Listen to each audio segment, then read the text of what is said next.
Welcome to the Making of a Nation, American History in VOA Special English.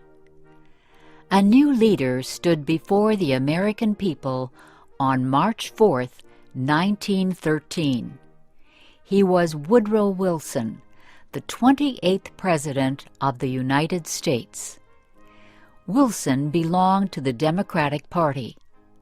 He was progressive in his belief that government should take an active part in efforts for social reforms.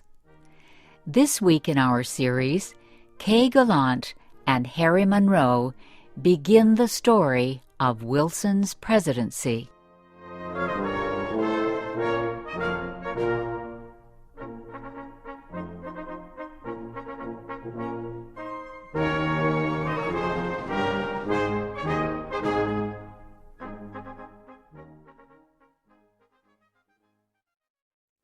Woodrow Wilson had spent most of his life at Princeton University. First, he was a professor. Then, he was university president. Next, Wilson was elected governor of the state of New Jersey. His early success as governor made him a leading candidate for the Democratic presidential nomination in 1912. Wilson traveled widely around the country during the campaign. He made speeches to many groups. He tried to make himself and his ideas known to as many Americans as possible.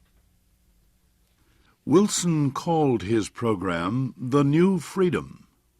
One of his campaign promises was to fight for better conditions for America's small business owners.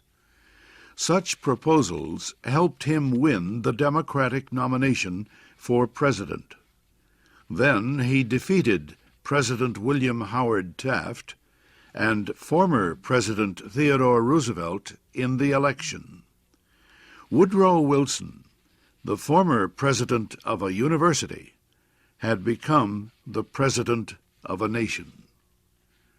The largest crowd in Washington, D.C.'s history welcomed Wilson outside the Capitol building on the day of his inauguration. He called on the American people to join him in making the country a better place. "Our duty," Wilson said, "is to correct the evil without hurting the good. I call all honest men, all patriotic, all forward-looking men to my side."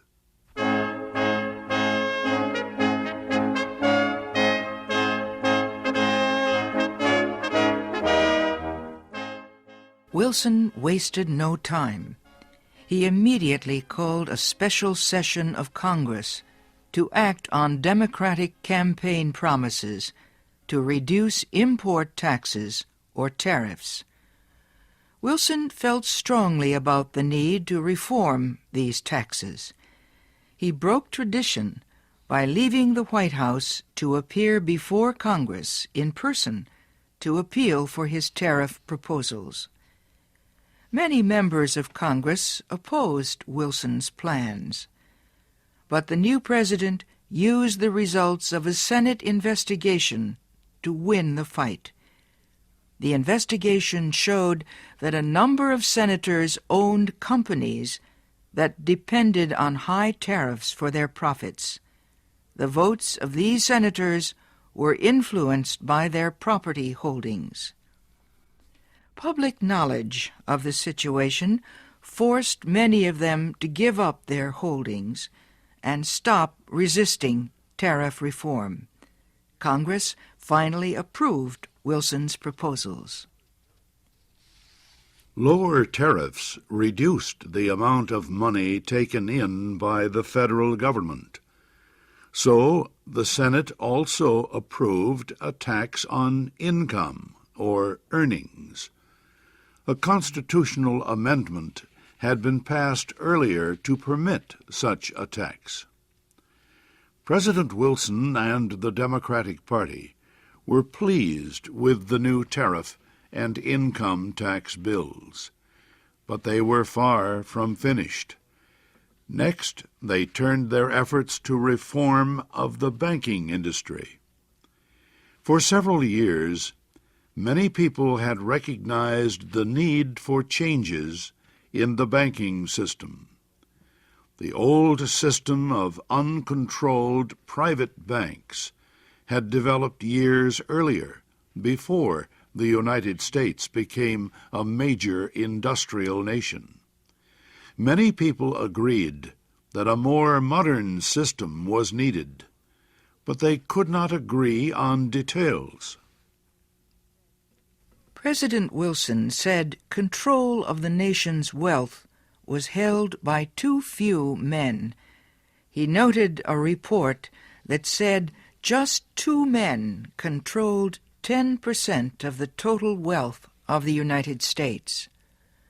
Wilson said the nation needed a money supply that could be increased or reduced when necessary to correct economic conditions. He said a method was needed to let banks help each other during economic emergencies.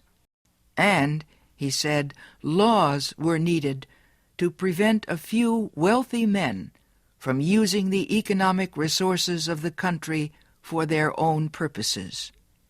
Finally, Wilson said the control of this system of banking must be public, not private. It must belong to the government itself. Wilson called his proposal for a central bank the Federal Reserve System. Under the plan, the nation would be divided into 12 areas. Each area would have its own Federal Reserve Bank. These area banks would not do business with the public. They would serve only as bankers' banks, and they would issue a new form of money supported by the federal government. Most important, the leaders of the new system would be chosen by the government, not by private business.